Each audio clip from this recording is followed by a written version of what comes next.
What's up, everybody? Welcome back to another video from Pink Tourmaline, and I got a crazy one for you guys today. As I mentioned a couple videos ago, I bought Thanosis, and I was very excited to read this book. It's a pretty short book, but I must say, and this is coming from somebody who's done a ton of reading in his life, went to law school, all that stuff, and I've had to read case law for a very long time, which is no easy task, quite a boring task.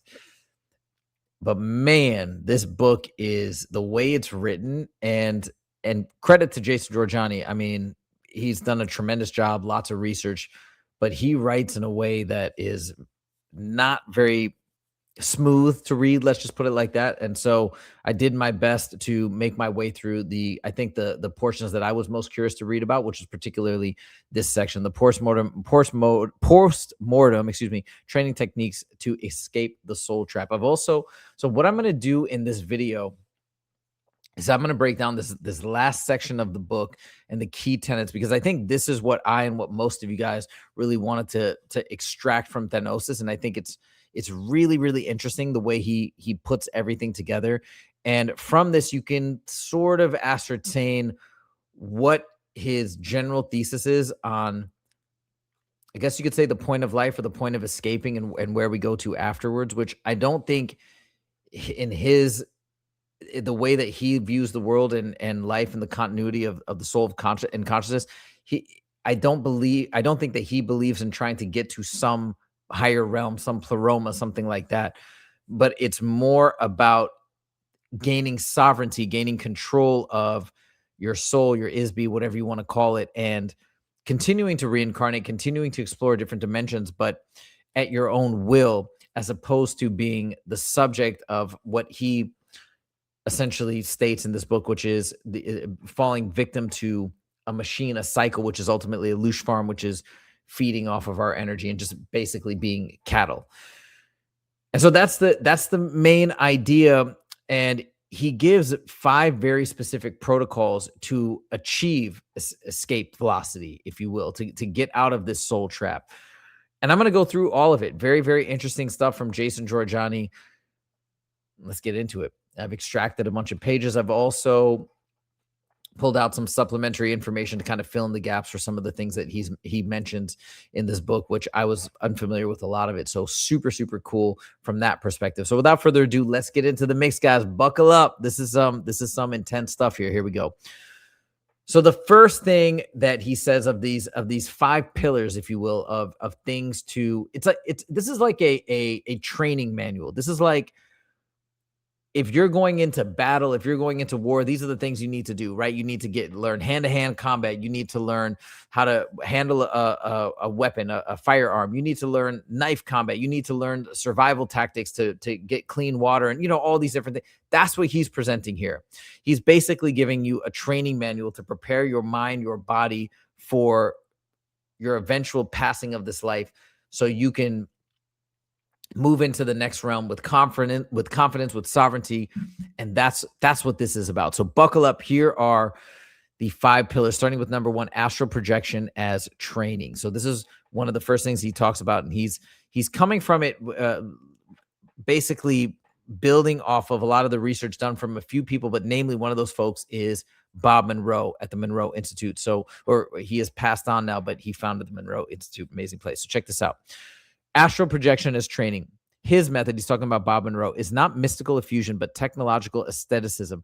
Hemisync. Okay, hemisync is I should have pulled a informational blurb on hemisync, but I know that hemisync it's like an audio, a program, audio like pulse pattern that Bob Monroe designed. But anyways, hemisync audio pulses entrain the hemispheres, holding awareness in precise state bands cataloged as focus levels. The CHEC unit, a coffin-like booth stripped of sensory interference, becomes a cockpit for consciousness. This is, again, a device I believe that Bob Monroe created. At focus 10, mind is awake while body sleeps. At focus 21 and beyond, one is already edging into the post-physical. To drill these states daily is to make the afterlife feel more familiar and thus more readily navigable. Monroe prescribes induction techniques, vibrational control, and exit protocols as rigorous as any martial art, right? See, like that training manual for getting ready for battle. Establish the vibratory carrier, smooth and accelerate it into transparency. Then deploy motion imagery to decouple, rolling out or soaring upward. The same vehicle that carries one out of body in life will be available at death if mastered without fear. Okay, so like you said, dense read, so much to unpack there. But basically, what I'm gleaning, and I have not used this vehicle or this device, but I think basically what he's getting at is you can train your mind and train your body and train your soul to be ready so that when the moment comes, you're not caught off guard and you already have command and control of your astral body. But yeah, right here, let's see, exit, right, your techniques, vibrational control, exit protocols. And so you're working on all of this stuff in life so that you can use it effectively and fluidly when you pass on. Rolling out or to deploy motion imagery to decouple, rolling out or soaring upward. So I think what he's saying is maybe envisioning or picturing in your mind the idea of flying out or rolling out, or this is also stuff that I know is talked about in Ventures Beyond the Body by William Buhlman, the idea of rolling out of your body or flying out of your body when you're trying to get an out of body experience or astral projection. But anyways, I think he's talking about all that stuff. Okay, moving on. Cognitive instruments replace physical tools. In the non-physical environment, Monroe deploys ident. So this is another term of art from Bob Monroe. Precise intention coordinates and rotes, compressed knowledge packets that function as call signs and flight plans. Now, this is something that, again, William Buhlman talks about in Adventures Beyond the Body, of using your consciousness and your mind to command things like clarity now, he would say in his book, to if things were fuzzy or he couldn't see things properly, essentially willing things that where you want to go or things you want to see, just willing it by thinking it consciously. And I think that's along the lines of what Jason Jorjani is getting at here, these compressed knowledge packets or precise intention coordinates. One must learn to compose and hold an ident to unfold a rope without losing stability. Emotional energy, especially sexual arousal and fear, are identified as destabilizing carriers. The untrained are snapped back into the body or enmeshed in tangles. Yeah. So actually, William Buhlman talks about all this. If you think of your body, all of a sudden you can shoot back to your body. Or if you think of a sensation or these different things that can fire you back into the body. So you want to, I think what he's getting at is you want to train your mind not to fall into that trap, so be pulled back into your body. The train can redirect these energies as vectors, converting loosh into propellant rather than product. Retrieval operations further discipline the navigator. Assisting the stranded in focus 21 through 27 conditions, both orientation and detachment, reinforcing agency under load. Independent laboratories recorded anomalous EEG signatures during these sessions, underscoring that Monroe states are reproducible and objective.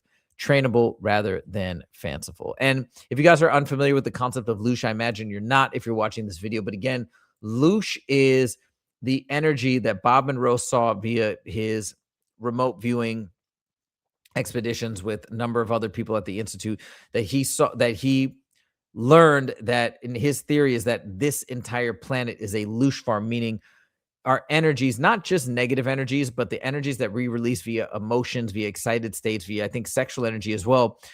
Those are emitting some sort of an energy that we can't necessarily see. Maybe we can feel it to some extent, but we can't necessarily see or capture ourselves. But it is being captured and then being utilized to run some other civilization or whatnot. So that's, he's basically, Jason Jorjani, he's talking about that energy that he believes is being farmed on this planet when he says loosh. Okay, so that is part one of the training protocol.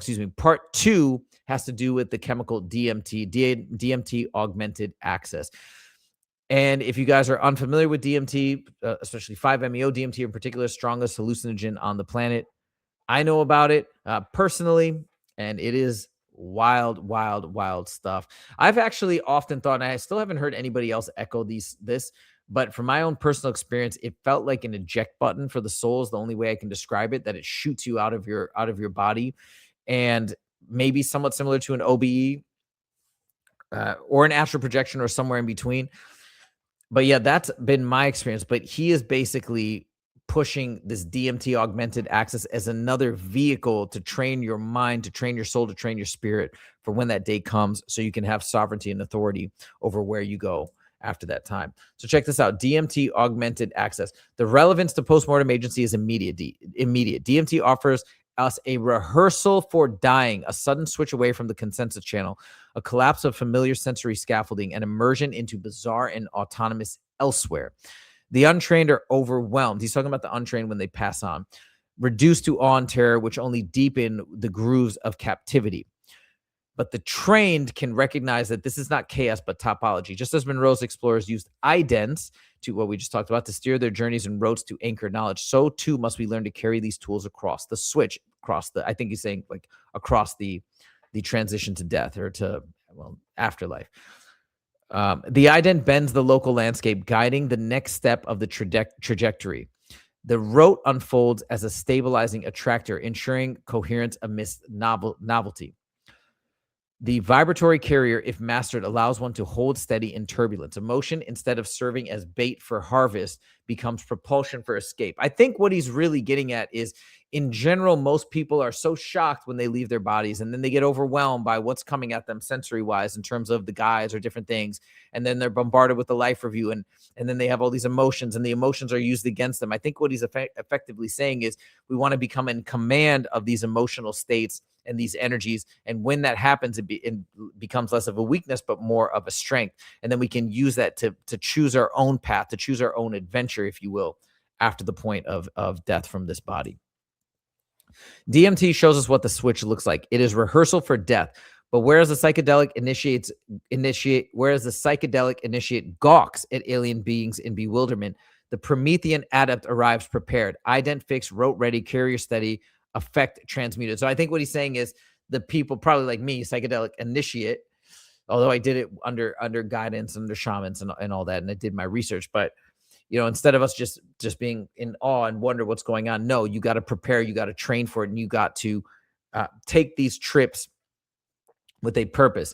In that moment, what appeared as terror theater is revealed as topology, and one passes through with lucidity. Gallimore gives us the cartography, and Monroe supplies the craft. For a discipline to replace reflex with rigor, to refuse the soul harvest, to stride as a pilot across the manifold of worlds. Number 3, become more than food for the moon. Jason Jorjani, I've heard him in multiple interviews. He does believe that the moon is an artificial structure, which is not that wild of a thought, and that there is psychotronic machinery within the moon that is basically part of this whole loosh system, that's where the center of the operations are, and that's where the absorption of the loosh is happening and being used. And it's also the operational base for when souls or Isbys move out from this planet. That's where they're recaptured and then recycled and put back into the loosh farm. So he's saying when he says become more than food for the moon, it ties into his theory that the moon is the staging ground for this entire operation. And let's be more than that. Let's escape that. That's the idea in this section. As we already saw in Chapter 3, G.I. Jurdeff's enigmatic teaching that humanity serves as food for the moon is not a poetic metaphor, but a metaphysical diagnosis of our condition within the cosmic economy. In other words, for Jurjeff, the moon is integral to the loosh farm system described by Monroe. According to Ouspensky's record of his master's words, in search of the miraculous, organic life on Earth is nothing less than a colossal accumulator designed to channel energies upward along the ray of creation. Everything living on the earth, people, animals, plants, is food for the moon. At death, the vital energy of living beings, the animating principle often confused with the soul itself, is drawn towards the lunar body like filings to a magnet, and there, under 96 laws, persists in a state of Ouspensky glosses as the outer darkness of Christian eschatology. The weight of these laws reduces existence to something like mineral life, a parody of being. Liberation in this doctrine is explicitly liberation from the moon, achievable only by the formation of a higher vehicle of consciousness capable of resisting this gravitation. So his whole point, it kind of blends into the last two, but his whole thing is, let's fortify ourselves. Let's build ourselves up with awareness, with understanding, with control of our emotions and these energies that we're giving off, so that we won't necessarily be trapped and forced into maybe something, or manipulated into doing something once again in this planet, in this realm, that we don't want to do, whereas we could go somewhere else that could be substantially better under our own dominion. Our posthumous drift is not an ascent into some luminous unity, but a mechanical absorption into a lunar processing system. To escape this fate, one must cultivate within oneself Keshtan, the astral body, and beyond it, further vehicles of individuation. These bodies are not given by default. They are forged by conscious labor and intentional suffering, by the alchemical appropriation of the very energies that otherwise bleed off to the moon. Only then can a human pay the cosmic tax of Askokin while retaining the substances that confer autonomy and allow persistence beyond death. You think about a lot of the Buddhist monks and a lot of these folks that just devote their entire lives to the practice of meditation, and you think, wow, they're missing so much about the world and the amazingness of different cities and cultures and seeing all this cool stuff, and it feels difficult to understand why they're doing it. But perhaps this is why. Perhaps they take their entire lives to train themselves, to train their soul, to train their energy with meditation, being calm, being in these serene environments for this purpose, to pass on effectively, not with knowledge and with calmness and with steadiness.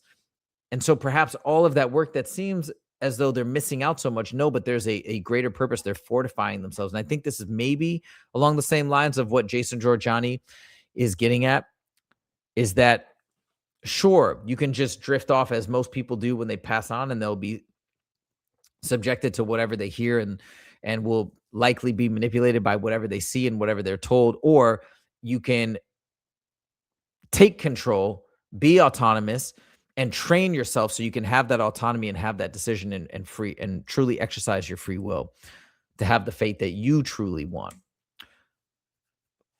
Okay, number 4, become familiar with symbolic machines. This is pretty wild. This is pretty wild. So he places a big emphasis on symbols being part and parcel of us being able to navigate the afterlife and being able to navigate out of the soul trap. And he talks about a very specific machine that I'd never heard of. Maybe a lot of you guys have heard of it, but it's pretty interesting. I looked it up. I got an image of it in this, but check this out. Throughout this study, I've described the postmortem realm as a symbolic bureaucracy, a machinic order of signs and simulacra. I only know how to pronounce simulacra because I've heard him say that in a bunch of interviews. There, the soul is processed not by what we imagine to be matter, but by code, by the very patterns of relation that constitute informational reality. Now, I don't know exactly what that means, that things are processed by patterns, but the Hieronymus machine is a tactile console of this domain, a way of querying the hidden order and receiving a felt response. A way of querying the hidden order and receiving a felt response. So I guess what he's saying is it's a way to get familiar with the things beyond our sight, beyond our senses, and understanding the feeling, whether it's emotional or whether it's tactile in some way, but understanding feeling as opposed to direct sensory input that we're accustomed to living on this planet. And I guess what he's trying to say is once we can get in tune with that, we'll have more autonomy once we leave, and we'll have more sovereignty in that next realm. The stick on the plate is nothing less than the body's acknowledgement of resonance with the symbolic field. Okay, so what is the Hieronymus machine? If you guys are wondering, it is a 1949. It's a patented machine, a radionics device invented by Thomas Hieronymus, designed to detect and measure supposed eloptic energy emissions from materials. Often considered pseudoscience, it was claimed to analyze living and inorganic matter by tuning into their specific frequencies, sometimes functioning even without power. It was discovered that a symbolic version, a drawing of the circuit diagram, could work via human operators' intentions as effectively as a physical device. And one thing that Jorjani talks about is the psi effect in this book in relation to this device. And the psi effect is basically, if you believe this device to work, it will actually work. And if you believe it not to function, and not just specific to this device, but with parapsychological phenomena in general, if you believe it will not work, then things will actually work less reliably than chance, which is obviously, it can kind of somewhat show that your beliefs are having an impact, because why would you all of a sudden now experience probabilities below the mathematical probabilities? He gives the example of these psychological experiments where you're basically having to try and predict or guess the card that's being drawn. So you have a certain mathematical probability, and people that believe that they can do it, they actually do better than what is statistically predicted, and people who don't believe they do statistically worse. That's the idea of the psi effect. But anyway, so coming back to this what Jason Jorjani says about using this machine is that when people believe it and they think it will work, it tends to work greater than what would be mathematically predicted. And then you see the converse of that, of course. So what is this machine? This is the machine. This is a schematic of it, but apparently, according to Jorjani and according to even that little Google excerpt, this symbolic version of this drawing version apparently can work. And so this is a testament to the powers of symbols and symbolism having some connection to our world and the world beyond this world. Wild stuff. To train with such a device in life, and so this is what Jason Jorjani recommends in regards to this device. To train with such a device in life is to prepare oneself to interface with the consoles in the maze of death. Again, another training protocol, train with this device. In the Bardo, one will encounter scripts, karmic files, symbolic architectures designed to funnel the soul into predetermined slots. Without sensitivity to the stick, without the ability to feel which pathways are tacky with falsehood, which are smooth with truth, the soul will be processed like all the rest. The Hieronymus machine thus becomes a rehearsal for discernment in the symbolic order. It is the first step toward mastering the consoles of control over the afterlife rather than being mastered by them. Very interesting. And I've thought about this actually as well. How do you train your mind and your spirit to perfectly decipher truth from falsehood? One theory, and again, I'm not pulling this from any sort of research. This is just a thought that I had, but I feel like one way to do that is to be truthful in this life and to be accustomed to really resonating with truth and not being a deceptive person yourself. And I imagine, again, this is just a theory, but the more deceptive you are, the more that becomes blurred in your mind, and the less able you are to decipher reality from non-reality in that plane. But perhaps this is what he's saying is another mechanism by which you can be more fluid with that discernment, is to become familiar with this type of machine. Like I said, I'm brand new to the Hieronymus machine, but it's an interesting point that Jason Jorjani raises here. Let me know in the comments if you've heard of this. To train with symbolic machines in life is therefore to develop a literacy of form. One learns to see that relation itself is real, that diagrams are not representations, but operations, that symbols are not signs of something, but powers in their own right. That literacy is the indispensable preparation for freedom in the afterlife. Oh, yeah, I meant to cut it off there. Oh, wait, no. Yeah, shoot, there was a little bit more, but I think I missed it. For when the soul awakens in the bureaucracy of death, confronted by karmic ledgers, right, the life review, these types of things, illusory guides, and labyrinth halls of judgment, I think it's basically saying it must be prepared to understand what's real and what's not. The ancients inscribed spells upon tomb walls and papyrus scrolls to prepare the soul for its journey. These were symbolic machines of an earlier order. What Stein collected from his eccentric contemporaries are their modern analogs, stripped of mysticism and revealed as techno-scientific instruments. To master them is to master the metaphysics of form, to see that we live already in a universe where relation is causality. Death only radicalizes what life already displays in subtle form. Thus, a symbolic machine is not a toy, not a superstition, but the cornerstone of a psychotronic control over one's experience in the afterlife realm. It discloses that to be is to be patterned, to act is to relate, and to be free is to read and reconfigure the symbolic order itself. It's just a lot to get there. But I think the short of all of this is he is advocating that we become familiar with this symbolic instrument. Last but not least, directed reincarnation is something that Jason Jorjani says to train yourself for. And I think this gets back to, what Jason Jorjani's current belief system is, which is I don't necessarily think he thinks there's a pleroma or a all-knowing deity or a oneness. He actually pushes back pretty heavily against this idea that there's just one mind and we are little droplets and we merge back into a singular consciousness. He maintains and mentions this multiple times in the book that he believes that no, we retain our oneness, that we are all individuals here, and it's not just a mirage that we are separate. that we indeed retain our separateness.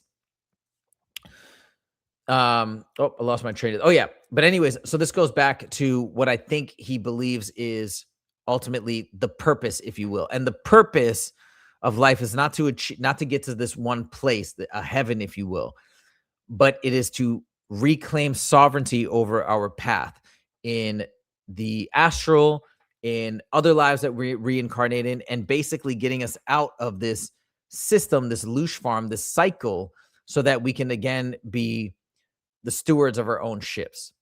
That's essentially, and that's what directed reincarnation is all about. Not being manipulated into a particular reincarnation here, there, or elsewhere, but you choosing, you getting back your autonomy that you always had, that freedom, that sovereignty that you always had, reclaiming it, and then choosing your own adventure. Reincarnation in the future is a training wheel for directing or vectoring the trajectory of one's own timeline, steering not just who one becomes, but when. That can be a powerful counter to conveyor belt soul recycling in the loosh farm. Raykov's insistence on professional containment and the cultivation of self-hypnosis or metacognitive control translates cleanly into thanatic hygiene. One ought not to evoke uncontrolled personalities, and one should ensure that self-authorship and shutdown exit skills are in place before attempting identity mounts.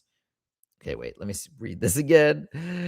Professional containment and the cultivation of self-hypnosis or metacognitive control. I mean, it sounds like essentially gaining control of your mind and of your thoughts into thanatic hygiene. It's almost like when we think about going into meditation, when he says that, again, I think I'm interpreting this correctly, but basically gaining dominion over our mind and our thoughts and not letting our thoughts and all these things run wild. One should ensure that self-authorship and shutdown exit skills are in place. Okay, yeah, I think that's what he's talking about, being able to calm or quiet your mind. I think it's hard to fully understand what he's saying, but I think that's what he's getting at. Fifth and finally, Rakov's experiments in artificial reincarnation disclose that identity and self can be mounted and steered. Under conditions of active trance, students did not merely imitate Raphael or Chrysler, but consolidated enduring capacities, their talents persisting beyond the altered state. This is not regression, but directed reincarnation, a deliberate installation of personality templates in conditions of heightened wakefulness. In the context of this work, Raykov's methods become a rehearsal for postmortem autonomy, the capacity to decline the life review, to reviews manipulative contracts, to vector one's own trajectory across embodiments, and even to anticipate and choose future incarnations in a Promethean manner. See that? Choose future incarnations. This is all, again, gaining sovereignty, once again, gaining control and stewardship of your soul and your soul's journey hereafter, as opposed to being directed or manipulated into certain paths or bodies or lives. Now, I looked up directed reincarnation because I wanted to see if this was a term of art, and indeed it is. It is a spiritual concept, most notably within Tibetan Buddhism, where highly realized being possesses the spiritual mastery to consciously choose the circumstances of their next rebirth. Unlike common concept of reincarnation, where rebirth is dictated by karma, I think Jason Jorjani rejects the notion of karma, often causing a forgetting of past lives. Directed reincarnation involves a deliberate, premeditated return to fulfill a specific mission or service to humanity. And I imagine the idea of directed reincarnation would escape the mind wipe, the erasure of our memories that seems to happen with every incarnation, at least in this realm. Here's a final note. This is the last little excerpt that I wanted to include because I thought it was pretty powerful. The dangers of passivity. And again, this just gets back to the idea of why I think it's important that we try and learn and research this information to the best of our abilities, even if we feel that there may be a chance that we may not get to the end. But I think it's so worthwhile to try and get to the bottom of what's going on and what's the full picture. I mean, we're here, we're living life. Let's at least get an understanding of what the broader scope of everything is, as opposed to just going from A to B without thinking of the full A to Z journey. That should have an impact and a bearing on the A to B, B to C, C to D, right? Anyways, I thought this was a really cool excerpt, and we'll end on this. The greatest danger in navigating the afterlife realm is passivity. In other words, to be subjected to its symbolic machines and to submit to their operations.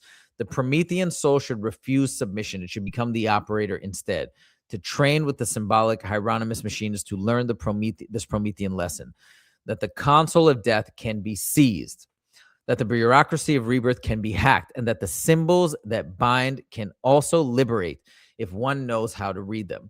Thus, the cardboard and ink machine, dismissed by science, ridiculed by the orthodox, is revealed by the light of the Promethean torch as the very prototype of Thanotic mastery.